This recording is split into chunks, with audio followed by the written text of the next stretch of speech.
Hey, with only a few days till the trade deadline, everyone's wondering, will the Astros do anything?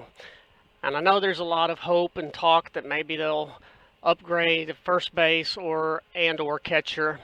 But my gut feeling is that they're pretty satisfied with those two positions. I know that Gurriel is certainly not playing up to his standards of last year, offensively for the most part. But he's had some lapses in defense as well. But I think they really like Gurriel, and I think he has a track record that they're going to rely on. Um, and he seems to be getting better as the season goes on. So I think, he started in a terrible slump, which is strange because he had such a hot spring training. But once the season started, he was ice cold, and he's finally coming through a little bit more frequently. Yuli also is a very popular guy in the clubhouse, very well liked and respected. I believe that the Astros feel that do damage to the team chemistry if they set him for long periods of time or get rid of him entirely. So while many of us would like to see Josh Bell on this team, I just really don't expect the Astros to pull that trigger. Then on the catching front, as we all know, Martin Maldonado is really loved by this pitching staff, and he seems to call a really good game.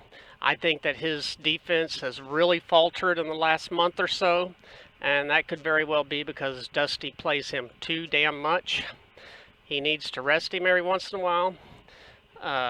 And funny, I say that today is the day that they are playing Corey Lee instead of Martin Maldonado. But I think the Astros are very satisfied with the game calling that Martin Maldonado provides the team. He still has a great throwing arm, so base running, base stealing is less frequent when he's in the game behind the plate as compared to if Castro were to come back and catch some games. And until Corey Lee establishes that he's going to be a consistent threat with his arm, Martin will continue to get most of the starts for his game calling abilities and also his throwing ability.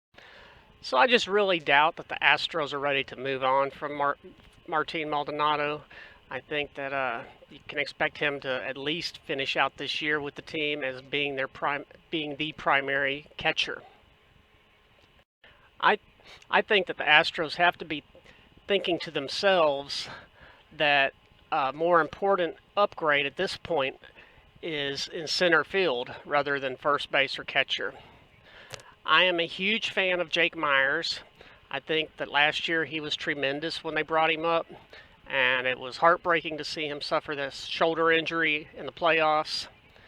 And I've been pulling for him ever since to really come back, be successful, and couldn't wait till he made it back to the team. But man, has he been a disappointment since he's been back. Jake Myers has been very hesitant at the plate and in the field. He seems reluctant to really put himself out there, with the possibility of hurting himself again. I think scares him. It frightens him. I think that he has to really make up his mind and decision, I guess, whether he's really willing to put forth the effort. Because what comes to mind is someone like Craig Biggio. Biggio, of course, had talent, but what made Biggio so special was his drive and his competitiveness and his never back down. He threw his body around. He was always aggressive in his style of play. He didn't sit back on his laurels and think he's just going to coast by through this league on his talent, because he knew that his talent is somewhat limited. I feel like ever since Jake Myers went out in the playoffs last year, that the Astros have just been holding that center field position for him, just waiting for his return and expecting him to take over and be a dominant center fielder. And I think that has backfired. I think that he probably should have spent the rest, if not the rest of this season, at least much longer period of time in the minor in AAA this year. He only played, I believe, 14 games before they brought him up to the big leagues again, and he is obviously not ready. I think he needed to spend a little more time getting his batting stroke in line, testing that shoulder a little bit more on some diving plays and some running into the wall plays, and those type of things. Because it's World Series are broke this year for the Astros, I believe that they're going to really focus on improving their center field position. I believe Jake Myers has been a disappointment since he's been back, and I think that there's a few good options available on the trading block, and I think that they will look to see about getting one of these options, which include Cedric Mullins of the Baltimore Orioles or Brian Reynolds of the Pirates. Both are excellent young center fielders that have star quality, and will take a very good offer from the Astros to get one or the other. I would kind of prefer to see Chris Mullin. I believe that he's last year was a 30-30 guy, so 30 home runs, 30 steals, and I know that this year he's not been as productive, but sometimes a change of scenery can bring out the best in player. So I would love to see the Astros go after him, but I think Brian Reynolds would be a very more than adequate fallback plan. And lastly, if neither one of them are going to be available to the Astros, look for them to consider Trey Mancini. Now, he wouldn't necessarily be a center field option. They would move Kyle Tucker to center field, and Mancini would play probably left or right field. And I think that he would fit in very well with the clubhouse. He's a well-respected vet and been around for many years. He's very well liked in Baltimore, but he's had a good season, not a spectacular season, but a much better season than any of our other center fielders. So I think that Trey Mancini could be got for the right price. Knowing the Astros, they value starting pitching more than any other team I know, well, except for maybe the Dodgers. But the Astros have surprised us many years when we thought that the starting rotation was in pretty good shape. They went out and got someone like Justin Verlander or Zach Greinke. So I wouldn't be surprised at all to see them make a trade to get Luis Castillo. I know he's considered the best starting pitcher available. It will take a lot of the farm system to get him from the Reds. But, I mean, geez, if you put him behind Verlander and before Fromber, that is one heck of a 1-2-3. So I think the Astros' most likely trade scenario, bringing in someone big, will be Luis Castillo. And I feel that if they don't get Castillo, though, kind of a fallback plan, and be somewhat of a surprise to many, would be Madison Bumgarner. The Astros love veterans that have had postseason success, and there's not many that have had more success in the postseason than Madison Bumgarner. Many think the Astros need to go out and get a left-handed pitcher for the bullpen.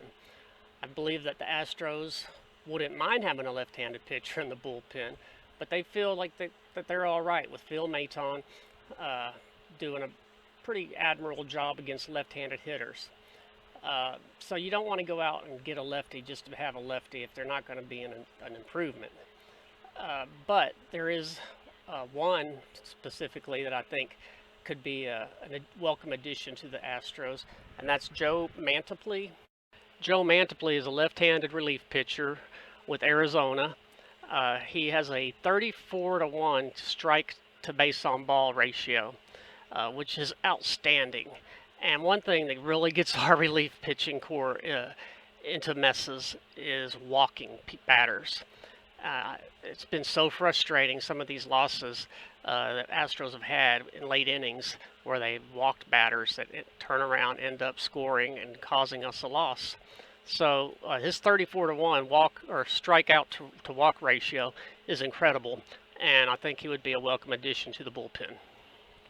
A second left hand could be quite helpful for the Astros would be Matt Moore of the Texas Rangers. He's a left-handed specialist out of the bullpen who's been around for many years and for a long time was considered one of the top prospects in baseball. He hasn't lived up to that top prospect status, but this year he seems to have put it all together and really doing well and is available. And he has a 1.98 ERA and a 53% ground ball ratio. And that sure comes in handy in late inning ball games pitching out of the bullpen. Hate seeing pitchers come in that have a likelihood of giving up home runs. The last two pitchers that I believe the Astros should have on their radar would be David Bednar of the Pirates. He's their closer. He's kind of having a surprise season. Been extremely successful, made the All-Star team. He's been the closer for them, and so I know they're not a very good team. The Astros have been successful in prying away closers from bad teams without having to give up the farm to get these players. Lastly, Danielle Bart of the Rockies. He's got electric stuff, 98.3 averaging on his fastball. He's got 16 saves with the Rockies and a 55.6% ground ball rate. So as I mentioned earlier, that's ground ball rate is extremely important, especially in late innings of games when you're desperately trying to keep the ball in the ballpark. And 16 saves is something. Can you imagine having a guy 98.3 miles per hour with 16 saves doing your 7th or 8th inning setup? It reminds me back of having Dotel, Lidge, and Wagner. If we had, say, Stanek, Montero, Bard, and Presley, that would be crazy.